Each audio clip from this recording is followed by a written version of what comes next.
Hiya, and welcome to this week's information-packed instalment of Life Support. The only lifestyle program that gives you the confidence to continue living your life. Too true. I'm Penny, and tonight I'll be showing you all how to get out of doing jury duty for the man. And coming up, I'll be giving you the drum on the best way to make your house fire safe by keeping those dead leaves out of your guttering. I'm Sigourney, and later on I'll be teaching all you modern women the simplest way to assess a prospective lover's performance potential. And I'll show you how to use some surefire shopping science to colour coordinate your latest purchase.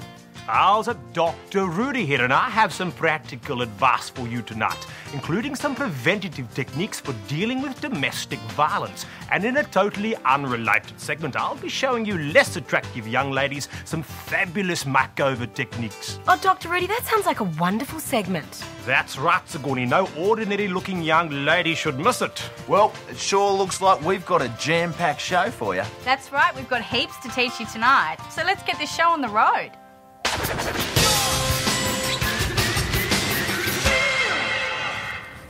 Just as everyone knows in their heart of hearts that smoking is cool, everybody knows that seatbelts are for wusses.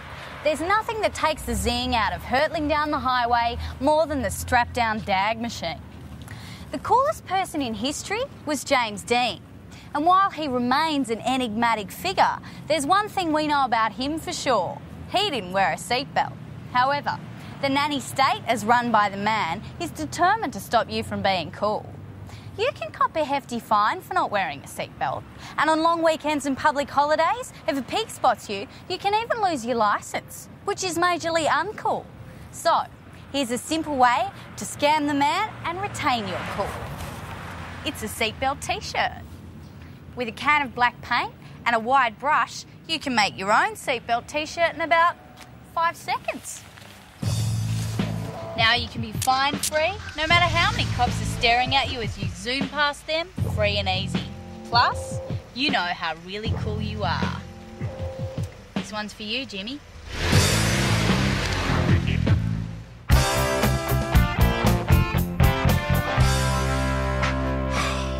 I love my workshop, but it seems space is at a premium these days. 21st century urban living means most of us are moving to increasingly smaller residential spaces. So, what do you do when you've got a workshop and nowhere to house it in your new apartment? Here's the answer. Get yourself some brightly coloured paints and start painting your tools in some simple primary colours. My hammer is royal blue, my saw black, and my chisel set a nice cherry red. And I'm thinking I may even tint my spirit leveller in a ripple green. Now, in case you're wondering what's going on, this is called modern art. And these tools on the wall is what's called an installation. It's kind of a brash postmodern representation of the male ethos restricted in a contemporary urban context. At least that's what I tell the ladies. Now, if you want to do a bit of a workshop activity, just take your tools off the wall and use them. And when you're finished, they transform from a tool into an attractive piece of contemporary art. It's the perfect marriage of form and function. So take a tip from Todd and transplant your tools today. And you can transform yourself from a tradesman into an artiste and experience the best of both worlds.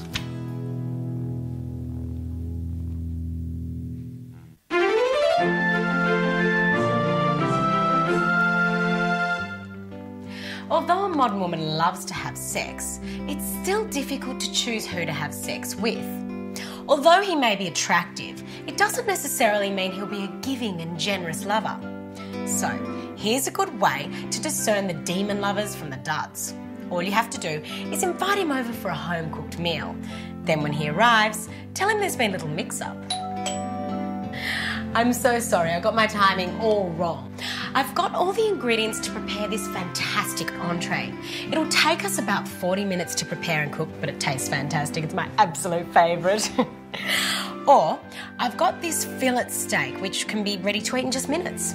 So, what do you think? Should we take the time to prepare a delicious entree together? Or are you so hungry that you just want to forget the entree and gobble the main meal right now? Entree, main. Entree, main. Entree, main. As soon as he's made his decision, you can make yours. Any man who's prepared to delay his meat pleasure for 40 minutes to make a lovely and fiddly entree just to please you is the kind of man you want to spend the night with. A long, long night. Bon appetit. So,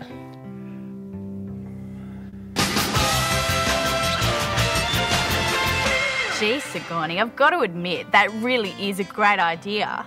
I only wish I'd known that earlier. why is that, Penny? Well, the other night, this guy had me over to his place and cooked me this meal that was like 8 little courses. Degustation. Oh, you get to try a little bit of everything and it goes on for ages and ages. I like to call it Tetsuya style. So what happened? Well, he was so into the cooking that I thought he was gay. So I faked an attack of meningococcal disease and left. Oh, Penny. Well, I was in the mood for a bit that night. Thought I wasn't going to get it with him, so I didn't want to waste my time. I've still got his number, but... Good girl. Well, I guess you'll be listening a little more attentively to my advice in the future. Maybe. Speaking of listening, here's Dr. Rudy with a choice way to get your kids to listen to you when you're telling them off.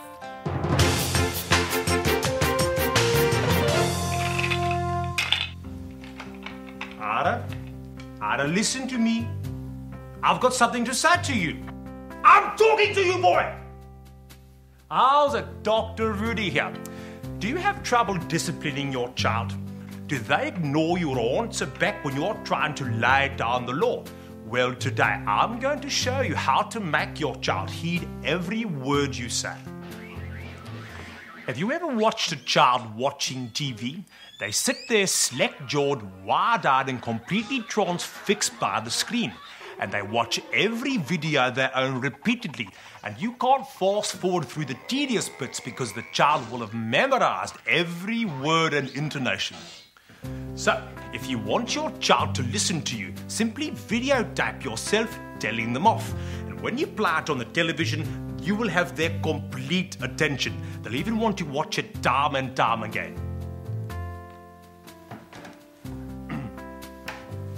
Ada, clean up your Lego when you're finished playing with it. If you leave your Lego on the floor one more time where people can tread on it, Christmas will be cancelled. As you can see, it works beautifully. And you can build a library capable of chastising him for just about anything. Because even children instinctively know when someone is on television telling you what to do, you must do everything they say. Dr. Rudy says so. Barn out. Do you want to know why? Because I said so, that's why. Because I'm in charge.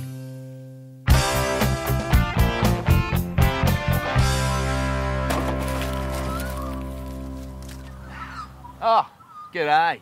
Cleaning out your gutters is a grotty job. But when you live in Australia, it's just something that's got to be done. Because these dry leaves are a fire hazard.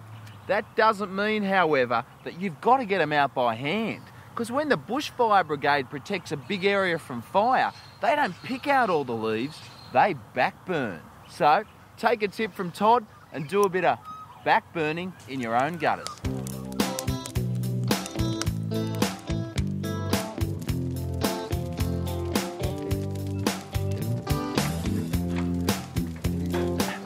Now you can protect your home from fire by fire, just like the professionals do.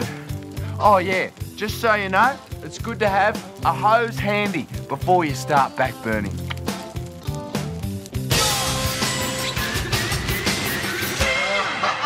Oh, did you see that Bruce Springsteen retrospective? Oh, yeah, he's still the boss. Yeah, have you been watching the repeats of 30-something on TV1? Oh, I know, it's been great. God, can you believe we used to dress that way? Middle-aged people are so boring. I usually try and avoid them. But of course my parents are middle-aged, so I can't avoid spending time with them. Especially not when I need to borrow money. So, if you have to spend time with the oldies, it's worth taking a couple of preventative measures so you're not bored out of your brain. The reason middle-aged people are so boring is because nothing ever happens to them. And that's something you can fix. And that's only the beginning. Last night. Amazing. So you just came home and found it like this? Yes, they didn't even steal anything. They just broke in and vandalised the place. Really? Well, do they know who did it? Yes. The police have arrested a couple of Mediterranean boys. You're kidding! No, they're in court next week. You're kidding. Can I come along? Well, of course you can. I've never seen you take such an interest in what goes on round here. That's the truth.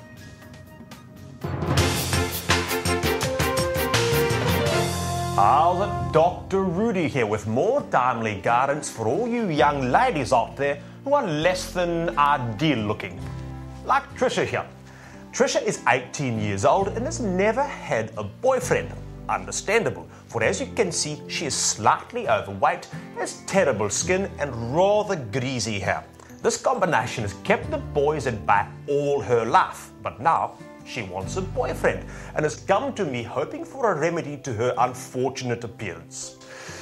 Well, Trisha, I think I can help you. Oh, really, Dr. Rudy? You think you can help me look better? Oh, good God, no. That's not the answer. What you need to do is make yourself look even more unattractive. I'll show you how. There you are. You look more unattractive, but you do look more interesting.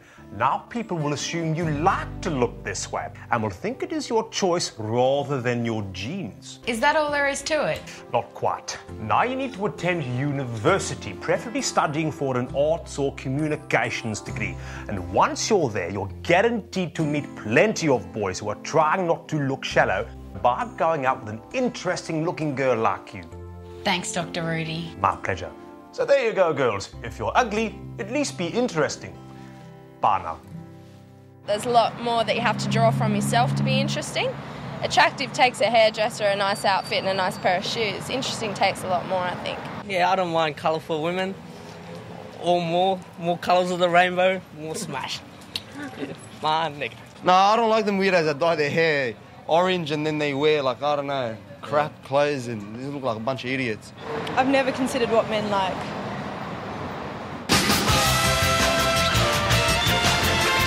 Oh, Dr. Rudy, I must say, I was quite shocked by your makeover. Can't say I like it, but I'm not sure conventional cover-up methods would have worked. Believe me, Sigourney, it was no time for subtlety. But what sort of man would she attract? Well, I've heard she's become quite popular on campus. In fact, she's having an affair with her screen studies tutor. Really? Not only that, apparently she's also in the family way. Oh, Dr. Rudy, that's wonderful. Another success story. That's right, but right now, let's take a look at this.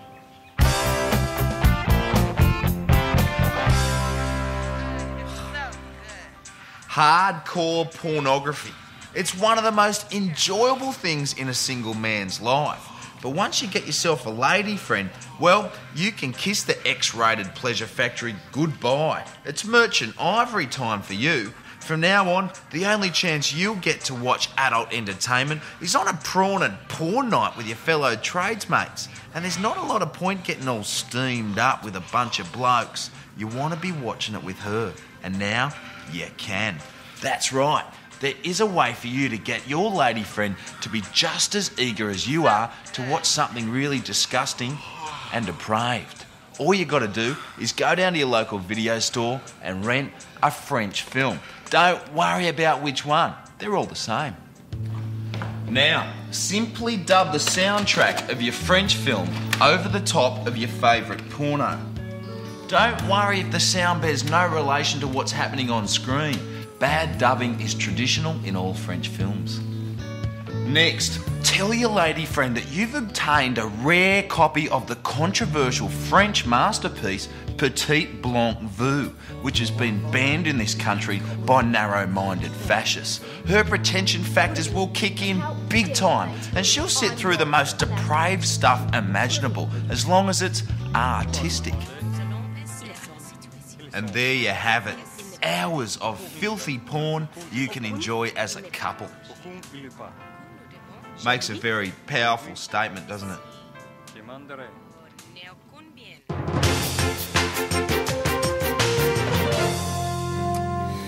One of the worst things about being a doctor is having to fix up injuries of domestic violence. When love turns sour, the results can be sickening. Just look at this patient. I don't care what she did. It's not worth doing this to yourself. You could so easily crush your nerves or tendons. Look, it's not so bad. Most of this blood isn't even yours. There you go. Better now? To stop this ever happening again, I'm going to take you through some preventative techniques. Rule number 1, never use your fists. Do what middle-class men do when they are angry with their wives. Use verbal abuse. Verbal abuse? Will that work? It certainly will, and I'll show you how. Now, the worst thing you can say to any woman is this. You are fat. You tried. You're fat. Very good.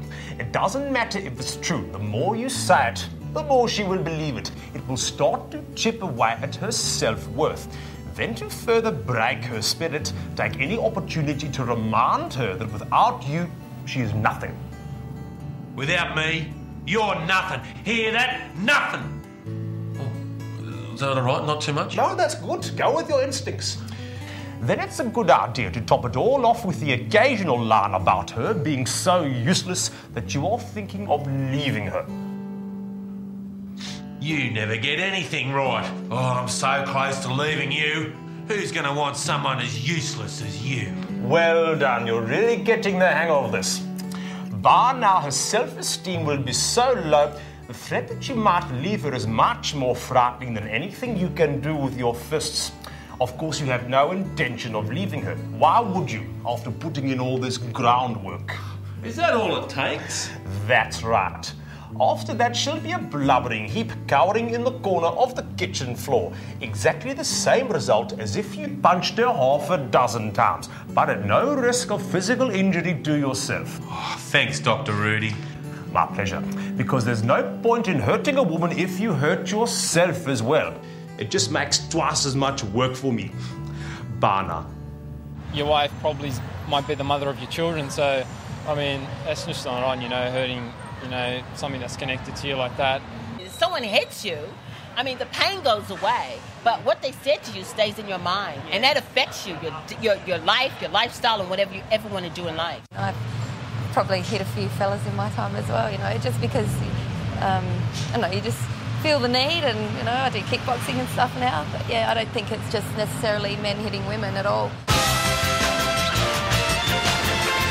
More great advice for the average Aussie bloke. Yep, especially for guys like me. I'm a handyman. My hands are delicate tools. They're my livelihood. I don't want anything to happen to them. And nothing will now, thanks to Dr. Rudy. Yep. Gee, Sigourney, take a look at that mailbag. So many problems. Oh, Todd, mate, they're not all problems. Some of them are just letters to tell us how helpful our expert advice has been. It's so satisfying to know that we're making a difference out there. Yep, I live to give. Let me read you this one from Mick from North Melbourne. Yous guys totally rock. It's been fully sick having yous back on the telly, helping me and me mates do stuff and that. The chicks are hot and the guys rule heaps. Stay bent. I think that speaks for all Australians. Totally. And if any of you guys have got a problem that's giving you the irrits, or you just want to drop us a line, like Mick, why not write in to Life Support? Locked bag 028. Crow's Nest. 1585. And right now, we're going to take a look at this.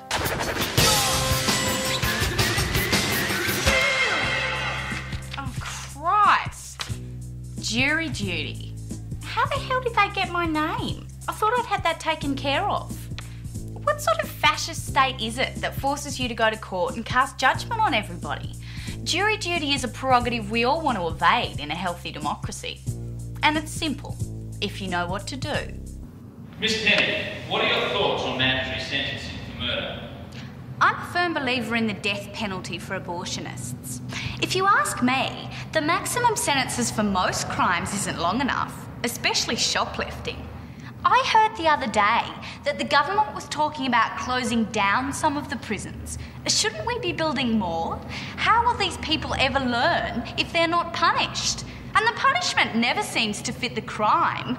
We have to be firm with these drug dealers and rapists. They should be locked up for as long as possible. Look at Thailand. Look at Saudi Arabia. And there you go.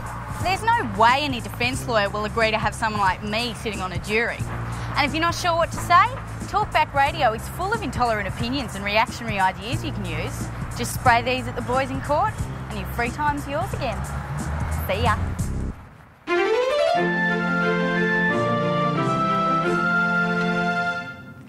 shopping has to be one of the most relaxing and rewarding experiences around for today's modern woman.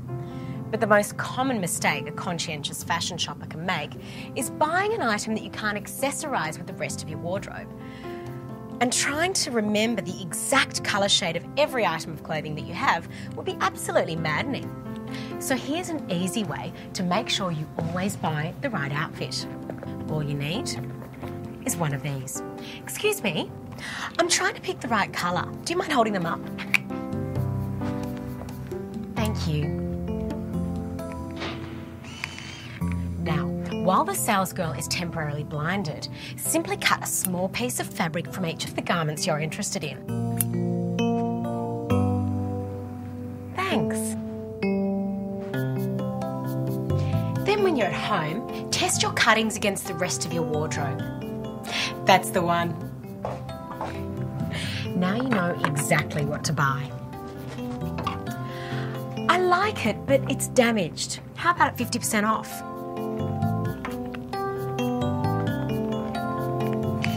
Oh, sorry, the button on this thing is so sensitive.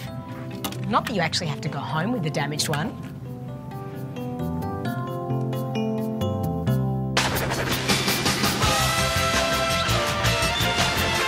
My word, Sigourney, that was quite unusual advice. Yeah, what a great idea. I'm impressed. Oh, Penny. Yeah, I guess I'm impressed too. No, I'm serious. I really am learning more and more from you every week. That was a pretty cool scam. I don't think of it as a scam, Penny. I just think it makes sense to save money for those in-between times when you can't bank on a bloke. Oh, well, I wouldn't bank on a bloke to save my life. But freaking the fascist fashion mafia out appeals no end.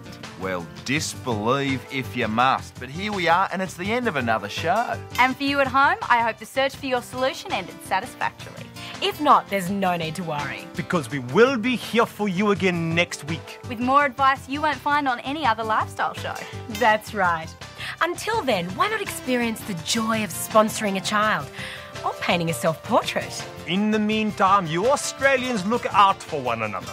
Yep, and while you're doing that, don't forget to look out for yourself. Good night, Australia.